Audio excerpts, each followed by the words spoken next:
ছোট পর্দার জনপ্রিয় অভিনেত্রী Mehazabien Chowdhury Channel I superstar থেকে বিজয়ী হয়ে শোবিজে পথ চলা শুরু তার। ক্যারিয়ারে ইতিমধ্যে উপহার দিয়েছেন অসংখ্য হিট নাটক।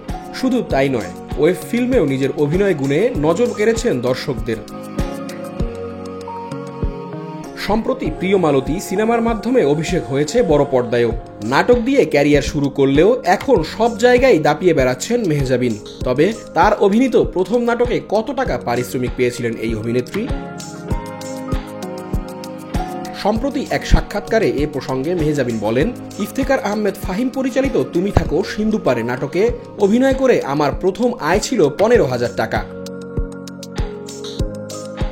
তিনি আরও বলেন, আমি প্রথম নাটকে অভিনয় করার পর এক প্রকার চাপ দিয়েই করানো হয়। আমি তখন ছোট এবং আমার কোনো আগ্রহ ছিল না অভিনয়ে।